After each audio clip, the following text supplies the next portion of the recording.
ó dojú ẹ̀ o àfi káwọn àfáàlẹ̀ Yorùbá kan lọ jẹ́ kó gun omi kó gun òsèmí kan yé bọ́ ẹlẹ́sìn kejì mọ́ káwọn ẹlẹ́sìn kejì náà má bàa dojúkọ wọ́n. Ìmọ̀ràn ńlá ìmọ̀ràn tó ṣe pàtàkì lélẹ́yìí o tí Ẹlẹ́hàá fi ránṣẹ́ sí gbogbo àwọn àgbààgbà fà nílẹ̀ Yorùbá lórí ọ̀rọ̀ ìjà ẹ̀sìn tó lọ láàrin àwọn àfáà mùsùlùmí àtàwọn abọ̀rìṣà pàápàá eléyìí tó pa Sheikh Labeeb Lagbaji pẹ̀lú Àkànbí Ọlọ́ba tó jẹ́ kan náà àwọn ọmọ oníṣẹ̀ṣe papọ̀. Nínú fọ́nrán yìí ẹ máa gbọ́ gbogbo àwọn ohun tí Ẹlẹ́hàá fi ránṣẹ́ sí àwọn àfàlẹ̀ Yorùbá o látòrí Sheikh Labeeb Lagbaji tó fi mọ́ Sheikh Akeugba Gold tó fi mọ́ Mudiru Morikaz Ìyá Kaula ìmáàmù Ògbómọ̀ṣọ́ ìmáàmù Ọ̀fà. Ó ní kí gbogbo wọn dákun kí wọ́n lọ wá bí wọ́n ṣe tọwọ́ àwọn ọmọ kéékèèké àwọn ọmọlé kéwu tó máa ń fẹnu tàbùkù àwọn abọ̀rìṣà kán lọ tọwọ́ gbogbo wọn bọṣọ o torí ẹni bá ti bú bàbá ẹnìkan kó sì mọ̀ wípé pọnrípọn gba bàbá ńlá bàbá tiẹ̀ náà ni wọ́n padà rán sí tó bá yá. Ó lágbára ọ̀rọ̀ pọ̀ nùwé kọ́bọ̀ ẹ̀yin èèyàn. Kódà nínú fọ́nrán yìí Ẹlẹ́hàá tún fi ohùn ránṣẹ́ sáwọn tó máa fẹnu tàbùkù olóyè Sunday Igboho. Ó ní kí gbogbo wọn ó jẹ́ lọ tètè lọ túbá nítorí ẹni tó rí ṣẹ̀dá òní olóyè Sunday Igboho. Ó lágbára. Kódà ó kọ ọ̀rọ̀ igan tuta bá Mẹ́wọ̀ọ́ Láká ìyún Alájà Mẹ́wọ̀ọ́ Láká ti mọ advice àwọn ọkùnrin wípé ó dáa kan fàyà púpọ̀. Ọ̀rọ̀ ńlágbára ó lẹ́tìkẹ́ gidi tààrà ni. Ẹ̀yin èèyàn mi ẹ tún káàbọ̀ sórí ìkànnì DigiNaija Television. Ẹ má gbàgbé láti máa follow DigiNaija Online TV lórí Facebook. Link tó wà ní comment section video ó máa gbé yín tààrà lórí Facebook page wa. Lórí YouTube ẹ máa bá mi tẹ subscribe button tó wà lábẹ́ fídíò yìí kẹ̀sì máa like and share kó máa lọ káàkiri. Láì wá nígbà wá lákòókò jù ẹ jẹ́ n gbé fọ́nrán ọ̀hún wọlé ká tún jọ gbọ́ gbogbo ohun tí Ẹlẹ́hàá tún fi ránṣẹ́ sáwọn àgbààgbà fà nílẹ̀ Yorùbá. Fọ́nrán ọ̀hún rèé ẹ jẹ́ a jọ wò. Àwọn mákẹ́tì báyìí o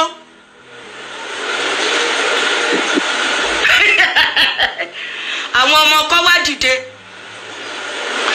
ìgbà tẹ́ bá ń fìrù fọ́nà kì í mọ̀ wọ́n ní máa sọ̀rọ̀ sí Láńgbájá ò mọ tó fẹ́ bá lẹ́nu Láńgbájá òkúta lẹ́sọ̀ wọ́n wá ń fi òkúlùtù dá padà ìgboro wá dàrú. Kí n tó wọnú ọ̀rọ̀ mo kí brọ́dà mi Alọ́ba ọmọ ọkọ Yorùbá God bless you. Mo wá kí Sheikh Labeeb Lagbaji àwọn ọmọ ọkọ Yorùbá nìyẹn. Kò sí bá a ṣe fẹ́ rìn láyé torí òní mi ṣe rí ihun tí wọ́n rọra parí yẹn ohun tó ti dàgbòrò rú ni ohun tó fẹ́ cause trouble.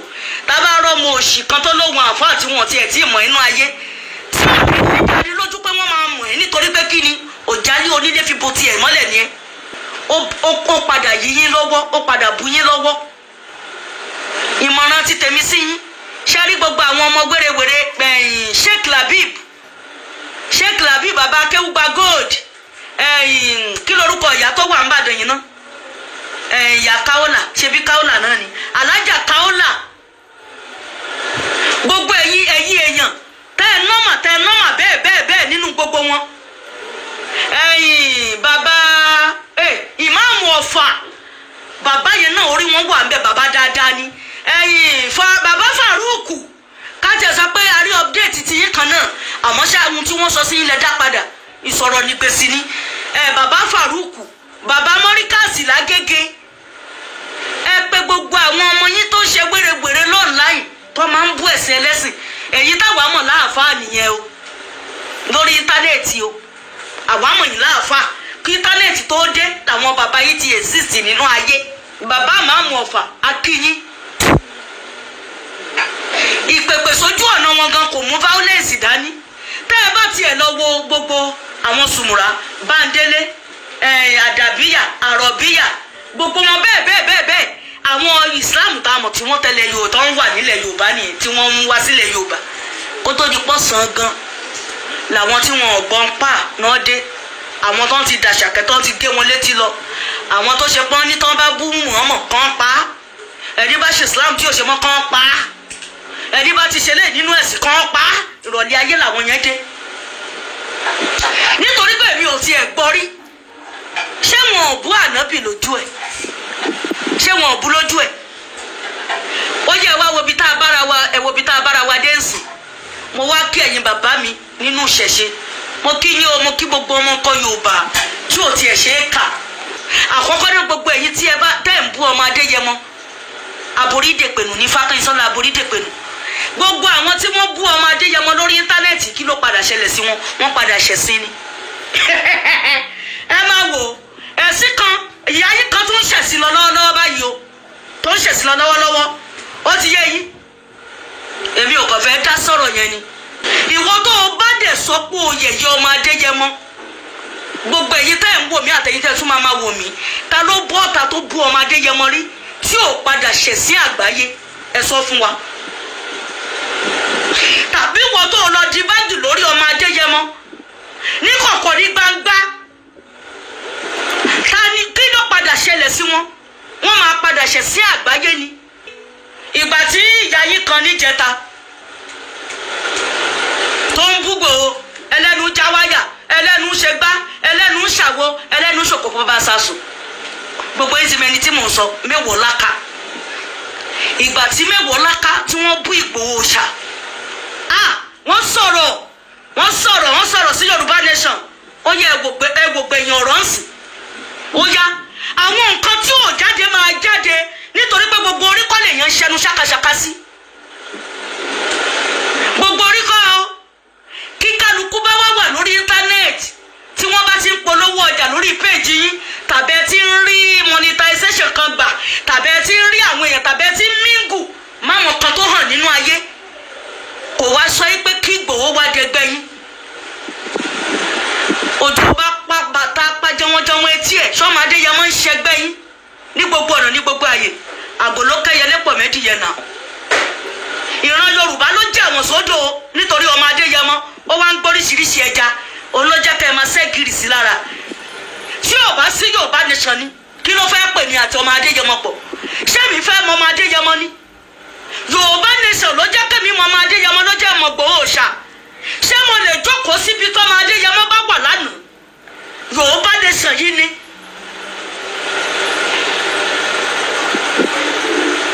Kò wá sẹ́ni tó máa sọ pé òun yẹ̀yẹ́ ọmọ Adéyẹmọ, wàá yẹ̀yẹ́ láyé, wàá yẹ̀yẹ́ lọ́run, wàá tún yẹ̀yẹ́ ń jọ ń pè ní àrùkẹ́ àmọ́. Kí ló fẹ́ fi kún? Nítorí pé àníyàn tẹni yìí ní àníyàn rẹ ni. Àníyàn rẹ ni. Àníyàn tó ṣe pé ẹni tó ń gbé tiẹ̀ sílẹ̀ tó ń gbé tẹni ẹlẹ́ni ni. Ẹni tó gbé ayé ọmọ, ayé ìyàwó, ayé ẹbí, ayé ìran sílẹ̀, ó wá dúró fúnran Yorùbá pé ṣé ìran mi gbọ́dọ̀ bọ́ lóko ẹrú. Ẹ mọ̀ pé ẹni tó ríṣà dání, òrìṣà ló ń jẹ́ bẹ́ẹ̀. Tí Yorùbá bá ń sọ pé òrìṣà òrìṣà òrìṣà, ìyá ẹni òrìṣà ni, orí ẹni òrìṣà ni, ayé ẹni òrìṣà ni, bàbá ẹni òrìṣà ni, Ọ̀rúnmìlà òrìṣà ni, Ànábì Mùhámádù òrìṣà ni, Jésù òrìṣà ni. Ẹni òrìṣà dá nínú ìran kọ̀ọ̀kan ni mo fi máa sọ pé Ànábì gba tiwa nì, Jésù Kristi gba tiwa nì, Ọ̀rúnmìlà gba tiwa nì. Ìgbà tó ọmọ kan ti ẹ̀bọ́ ọ̀tá tí wọ́n sọ pé ìgbà tọ́rọ̀ di horo sí horo tí wọ́n ní Ìgbòho ṣà kì í ṣẹgbẹ́ àná mọ́mọ́ sàlàsálà, tí ọmọ kan wá jáde tó reply tó ń ṣépè tó ń ṣe gbogbo ẹ̀. Mo dúpẹ́ lọ́wọ́ Sheikh Labib, wọ́n gbégbèsè. Mo dẹ̀ dúpẹ́ pé ọmọ Adéyẹmọ náà ń jẹ́ kó yẹ pé gbogbo àwọn tó ń sọ̀rọ̀ yìí àwọn ò rán wọn ṣẹ́ o. Báwo làwọn ṣe wá sọ pé àwọn ò kì í ṣẹgbẹ́ Ànábì? Ẹni tó ṣe pé gbogbo ayé ń wárí fún, ẹni tó ṣe pé gbogbo ayé ń jẹ̀rán ẹ̀ gẹ́gẹ́ bá a ṣe ń jẹ̀rán Ọ̀rúnmìlà. Ọ̀rọ̀ ló débi ọ̀rọ̀. Ẹ mọ̀ pé tíjà bá wáyé ń tá a máa fi búra wa tó máa dúra wa la máa wá. Olóbi jẹ́ pé mi Fákínsọ́lá Ọ̀ṣúnìkẹ́ Àṣàbíàdé mi ń jà o. Kò sí ní ẹ lọ bèrè mi ní gbogbo ibi tí n bá ń gbé, wọn ò lè sọ pé mo bá yàn jà rí. Mi ń jà nítorí pé ohun tó máa ń jà fún Fákínsọ́lá ọ̀tọ̀ ni. Tó o bá ti ń bí minú tó ti ń ṣe bí wèrè tó ń ṣe bálabàla bí bẹ́líìtì ẹ̀rọ, màá máa jẹ́ kó yẹ pé má fa wèrè lọ́yàn o, má fa wèrè lọ́yàn o, má fa wèrè lọ́yàn. Mi ń jà nítorí pé ẹwọ ọmọ Adéyẹmọ náà ṣó ń jà kó ń jà. Ìṣẹ̀dá kálukú ọ̀tọ̀ọ̀tọ̀ ni. Ohun tó máa jà fún kó wá wà lára ẹ̀ tá a bá gbéjẹ́ fórí. Ìgbòho yìí yẹn ó ṣe dis, ó ṣe dat, ó ṣe léyìí, ó ṣe tọ̀hún. Ẹ lọ wáyé àwọn tó sọ lánàá. Wọ́n ń padà bẹ̀bẹ̀ ẹ̀ pa òbóró. Kò wá sẹ́ni tó bú ọmọ Adéyẹmọ tí ò wá tẹ́lẹ̀ apọ́lọ́jì o. Ìwọ tó bá yìí ti tẹ́lẹ̀ kó tètè wà tóró ti fẹsẹ̀ sílẹ̀ ẹnu ló fi kọ́. kì í ṣe oògùn kì í ṣagbára ìṣẹ̀dá ni. ìwọ tó o bá ti mọ ohun tó o gbèrú tó o bá rò pé pàkátà ló gbèrú ìṣẹ̀dá ni ó ìṣẹ̀dá tó lágbára ni. torí ẹ̀ ní bí iṣẹ́ wà yìí mi ń bá yàn jà mi ìdẹ́ ń fẹ́ kí ọ̀rọ̀ pè mí àtẹ̀yàn pọ̀ kó bá di pé a máa múra wa sọ́wọ́ tàbá máa múra wa sínú mi ń ṣe. mo jẹ́ ẹ̀dá kan tó mo free mind mi òun ni mo dẹ̀ ṣe free ayé mi. mi sínú ẹni tẹ́nìkan lè capture síbì kan tàbí tẹ́nìkan máa mọ ní mọ́nítọ̀ ibi ló máa rìn sí bẹ́ẹ̀ náà ṣe ní o máa rìn bẹ́ẹ̀ náà mi ìfẹ́. mo máa ń fẹ́ kí n máa free ní gbogbo nǹkan tí n bá fẹ́ ṣe sódà àti àṣeyọrí á máa ti bẹ̀ jáde. ẹ̀yin àfáàlẹ̀ Yorùbá jẹ́ kó gún mi o ẹ̀yin lẹ kọ́ bẹ̀rẹ̀ o ẹ̀yin lẹ bẹ̀rẹ̀ o bẹ́ẹ̀ ṣe wá bẹ̀rẹ̀ yìí ẹ pè gbogbo àwọn ọmọ yín látòrí Sheikh Labib Mudiru Morikaz ìyá Kaola nìbàdàn ìyá dáadáa ẹ pè gbogbo àwọn ọmọ yín bàbá Akéwùgbà Gold ìmáàmù Ògbómọ̀ṣọ́ gbogbo yín bẹ́ẹ̀ gbogbo àwọn ọmọ tó máa ń ṣe wérewère bí ọmọ ò bá kú lọ́wọ́ àdìtì yẹn ẹ pè wọ́n ẹ sọ fún wọn kán má bu ẹ̀ṣẹ̀ ẹlẹ́ṣẹ̀ nítorí pé ohun tí wọ́n fi ń dá padà ó nágbára. èmi ò tiẹ̀ gbọ́ nù tàn rí pé ànábì jí pátápupa mi ń gbọ́ rí àmọ́ ṣàgbà tí ọ̀rọ̀ di ọ̀rọ̀ tó di horo sí horo wọn náà jí pátá ó jẹ gbèsè ó ṣe dísù èmi ò gbọ́ rí. ó yẹ wá wò ṣé ẹ mọ̀ pé ohun tẹ́ ẹ mọ̀ ẹni bá bú ni lábújú wọn á bọ̀ náà lábọ́ ẹnu. ẹni Ṣàngó ẹni Ògún ó lè jẹ́ mu àwọn bàbá yìí kan ti ń sọ lánàá Ṣàngó ó jẹ́ mu ó jalè ó mẹ́mu yó ó ṣe dísè ó ṣe dáàtì.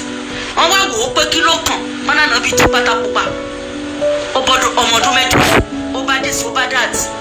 ẹ wo bí gbogbo ẹ̀ ṣe ń lọ ẹ wá wo bí gbogbo ẹ̀ tó bá dogun náà ìran Lárúbáwò lè torí ẹ̀ bá yín dá sí torí wọ́n mọ nǹkan ṣe orí tí wọ́n pé wọ́n ń fojoojúmọ́ sún síwájú ni. àwọn ti trade pẹ̀lú ẹ̀sìn wọn wọ́n dẹ̀ ń pawó wọ́n ń gain every blessed day ló ń gain. ẹ̀yin tẹ́ ẹ gbé gbogbo ẹ̀rù bíbá ilẹ̀ ń bára yín ṣọ̀tá ṣé kò yẹ káà kan wá sọpọlọ kalẹ̀ pé kí làwa gan lè build nílùú yìí tó máa mú owó wọlé fún wa tá máa generate owó.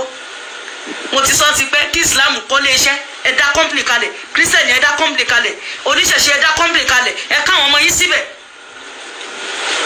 ẹ rí pé tí ọlá bá kárí gbogbo dáadáa ìjẹ̀sìn kò ní sí mọ́.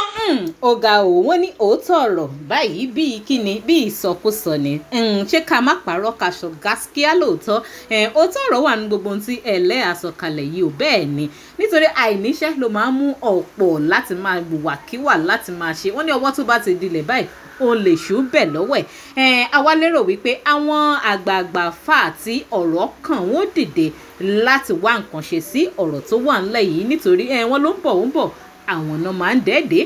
kí lè ro ti yín ẹ máa bá mi jù sí comment ẹ má gbàgbé láti máa follow DigiNaija online TV lórí Facebook link tó wà ní comment section video máa gbé yín dé orí page wa lórí YouTube ẹ máa tẹ subscribe button tó wà lábẹ́ fídíò yìí ẹ máa like and share kó máa lọ káàkiri ẹ ṣé púpọ̀.